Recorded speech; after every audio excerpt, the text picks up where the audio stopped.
नमस्कार, स्वागत है आप सभी का न्यूज 21 में और आप देख रहे हैं मॉर्निंग न्यूज। मैं हूं आपके साथ हर्षदा जोशी। सबसे पहले बुलेटिन में बात होगी पाली की, जहां सिक्किम के राज्यपाल ओम प्रकाश माथुर ने जिले का दौरा किया है। राज्यपाल ने रणकपुर पहुंचकर वहां के विभिन्न स्थलों का दौरा किया। ओम प्रकाश माथुर ने रणकपुर में द नेचर रिजॉर्ट लालबाग में रात्रि विश्राम भी किया और अगले दिन सुबह आशापुरा माता के दर्शन किए। इसके बाद वे फालना के लिए रवाना हो गए। राज्यपाल ओम प्रकाश माथुर ने दौरे के दौरान कहा कि वर्तमान गवर्नर सिस्टम के लिए एक सेतु के रूप में कार्य करता है, जिससे केंद्र सरकार और राज्य सरकार की योजनाओं को आम जनता तक पहुंचाया जा सके। उन्होंने इस प्रणाली की सराहना की और इसे विकास के लिए महत्वपूर्ण बताया। पाली से दिनेश कुमार चौहान की रिपोर्ट। अब खबर हनुमानगढ़ जिले के नौहर तहसील के गांव रायसिंहपुरा से है, जहां बीकानेर संभाग स्तरीय कबड्डी चैंपियन टीम का जोरदार स्वागत किया गया। राजकीय वरिष्ठ उपाध्याय संस्कृत विद्यालय की छात्र वर्ग की टीम ने इस टूर्नामेंट में उत्कृष्ट प्रदर्शन करते हुए कबड्डी के फाइनल में जीत हासिल की है, जिससे पूरे गांव में खुशी का माहौल है। संस्था प्रधान विजयपाल मरोठिया और व्याख्याता संदीप स्वामी ने भी बच्चों को माला पहनाकर सम्मानित किया। टीम प्रभारी कृष्ण सिंह राठौड़ का भी स्वागत हुआ तो वरिष्ठ अध्यापक रोहिताश गोदारा और रामचंद्र मेघवाल ने बच्चों को गुलाल लगाकर खुशी मनाई।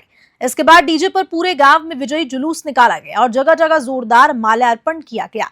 महात्मा गांधी विद्यालय दलपतपुरा और पवन सिंगमर के घर पर भी बच्चों का गर्मजोशी से स्वागत हुआ। कबड्डी के अलावा अगर बात करें तो रायसिंहपुरा की टीम के सदस्य रामकिशन और राजकुमार ने अन्य खेलों में भी सफलता प्राप्त की। रामकिशन ने 400 मीटर दौड़, गोला फेंक और लंबी कूद में प्रथम स्थान प्राप्त किया, जबकि राजकुमार ने 1500 मीटर दौड़ में पहला स्थान प्राप्त किया। नौहर से सेठी गोदारा की रिपोर्ट। अब बुलेटिन में बात होगी अनूपगढ़ जिले की, जहां पर रायसिंह नगर में कांग्रेस कार्यकर्ताओं ने भारतीय जनता पार्टी की सांसद एवं बॉलीवुड अभिनेत्री कंगना रनौत का पुतला जलाकर विरोध जताया। ये विरोध कंगना द्वारा किसानों को बलात्कारी बताने के मामले में किया गया। सब्जी चौक पर आयोजित इस प्रदर्शन में कांग्रेस के ब्लॉक अध्यक्ष राकेश ठोलिया ने बीजेपी सांसद कंगना के बयान की कड़ी निंदा की। उन्होंने कहा कि कंगना का किसानों को बलात्कारी कहने का बयान बहुत निंदनीय है और ये बीजेपी के किसान विरोधी रवैये को भी दर्शाता है। ठोलिया ने आरोप लगाया कि बीजेपी नेता समय समय पर किसान विरोधी बयान देते रहते हैं, जिससे अन्नदाता का अपमान हो रहा है। उन्होंने ये भी कहा कि बीजेपी ने अभी तक कंगना रनौत के खिलाफ कोई कार्रवाई नहीं की है, जो कि बहुत दुखद है। सांसद से पहले वे एक कलाकार हैं, जिसे ऐसे बयान शोभा नहीं देते। रायसिंह नगर से राजू शर्मा की रिपोर्ट। अब खबर बांदीकुई से है, जहां कांग्रेस कमेटी ने बीजेपी के प्रदेश प्रभारी राधा मोहन दास अग्रवाल का पुतला जलाकर विरोध प्रदर्शन किया। इस दौरान नारेबाजी भी की गई और राधा मोहन दास अग्रवाल से माफी मांगने की मांग की गई।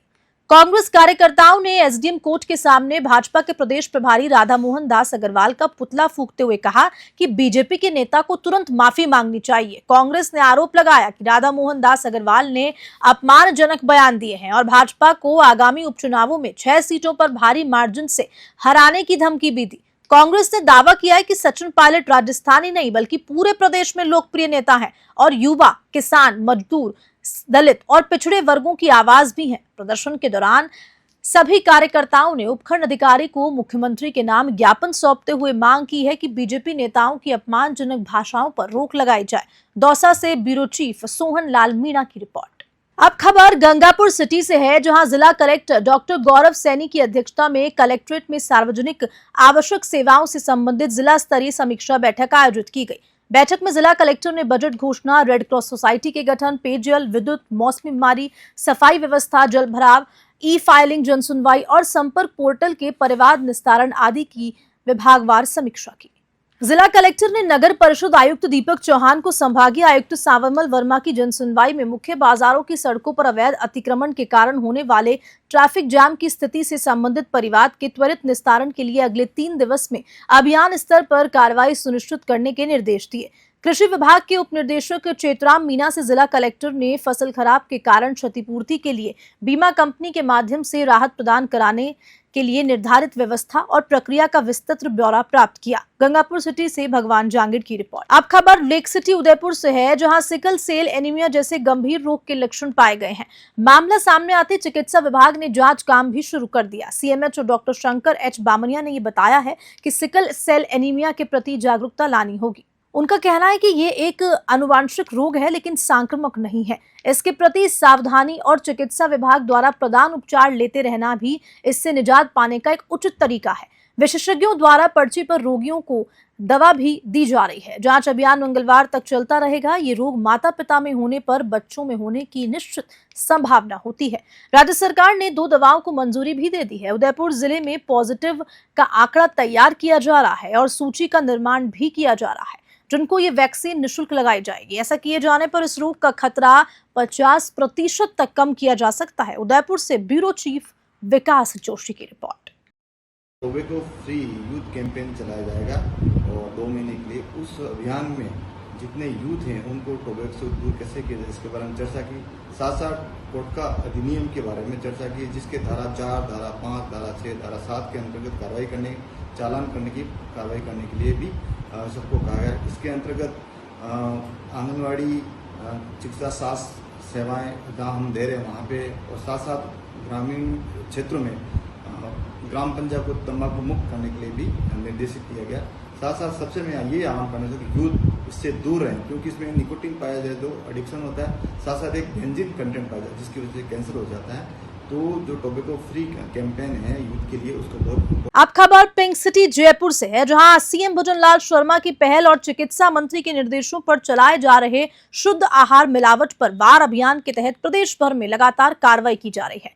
आपको बता दें कि खाद्य सुरक्षा आयुक्त इकबाल खान के निर्देशन में मुख्य चिकित्सा और स्वास्थ्य अधिकारी जयपुर प्रथम की टीम ने मंगलवार को जयसिंहपुरा खोर इलाके में छापा मारकर नकली देसी घी बनाने की फैक्ट्री पर छापेमार कार्रवाई की। एडिशनल फूड कमिश्नर पंकज ओझा ने बताया कि मुखबिर से प्राप्त सूचना पर दिल्ली रोड स्थित अफजल विहार कॉलोनी में पुलिस की मदद से एक मकान पर छापा मारा गया। यहां मोहम्मद अनीस नाम के व्यक्ति द्वारा मकान में भट्टियां आदि लगाकर वनस्पति तेलों में एजेंट्स मिलाकर विभिन्न ब्रांड का देसी घी बनाया जा रहा था। मौके पर ढेर सारा पैकिंग मटेरियल और पैकिंग की आधुनिक मशीनें भी मिली हैं। सरस, महान, कृष्णा, लोटस आदि ब्रांड का घी पाउच में और पैकिंग में तैयार किया जा रहा था। घी में बदबू आ रही थी। नकली घी का निर्माण कर उसे बाजार में खपाया जा रहा था। पूछताछ करने पर अनीस ने बताया कि दिल्ली से पैकिंग मटेरियल लाता है और नकली घी पैक कर राजधानी जयपुर और आसपास के शहरों में सप्लाई कर देता है। मौके पर विभिन्न ब्रांड्स के 1000 लीटर नकली घी पाए गए हैं, जिसका सैंपल लेकर सीज भी कर दिया गया। सरस के अधिकारियों को मौके पर बुलाया गया, उनके द्वारा जांच की गई। नई पैकिंग पर ब्रांड के बारकोड भी लगाए हुए थे और वर्तमान सीरीज के बैच नंबर भी लगाए हुए थे। खाद्य सुरक्षा अधिकारी नरेश चेजारा, पवन गुप्ता और नरेंद्र शर्मा ने ये कार्रवाई को अंजाम दिया। जयपुर से ब्यूरो रिपोर्ट। अब खबर लेक सिटी उदयपुर से है, जहां गोकुंदा अंबावा के पलाय पिपला ग्राम में अनजान मौसमी बीमारी फैलने की बात झूठी साबित हुई है। आपको बता दें कि डेप्यूटी सीएमएचओ डॉक्टर अंकित जैन ने बताया है कि मौसमी बीमारी से की वजह 5 से 7 बच्चों की मौत की खबर सामने आने पर निरीक्षण के लिए टीम गठित की गई। खंड मुख्य चिकित्सा अधिकारी गोकुंदा और सेक्टर प्राथमिक स्वास्थ्य केंद्र पड़ावलीमय चिकित्सक टीम द्वारा जांच में मामूली बुखार और सामान्य बीमारियां पाई गई है। संबंधित क्षेत्रों में डेप्यूटी सीएमएचओ ने 3 टीमें गठित करने की गहन जांच की है, जिसमें ये बात झूठी साबित हुई कि क्षेत्र में कोई भी अनजान मौसमी बीमारी फैल रही है।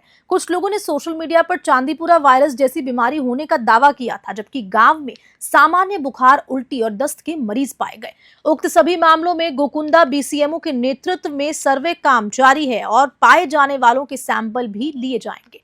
उदयपुर से ब्यूरो चीफ विकास जोशी की स्पेशल रिपोर्ट। अब खबर कोचामन डीडवाना जिले से है, जहां जिला कलेक्टर की अध्यक्षता में जिला स्तरीय अधिकारियों की साप्ताहिक समीक्षा बैठक का आयोजन हुआ। बैठक में राजस्थान संपर्क पोर्टल पर दर्ज परिवादों को नियत समय सीमा व निस्तारित करने और कम से कम 10% परिवादियों से विभाग अधिकारी स्वयं वार्ता कर परिवाद का निस्तारण करने के आवश्यक दिशा निर्देश दिए। विद्युत विभाग को घरेलू विद्युत कनेक्शन के लिए प्राप्त आवेदनों को 30 दिन के भीतर निस्तारित करने के निर्देश प्रदान किए गए। महिला एवं बाल विकास विभाग को आंगनबाड़ी केंद्रों पर जिला स्तरीय अधिकारी द्वारा स्वयं जाकर लाभार्थियों से बात करने के लिए निर्देशित किया गया।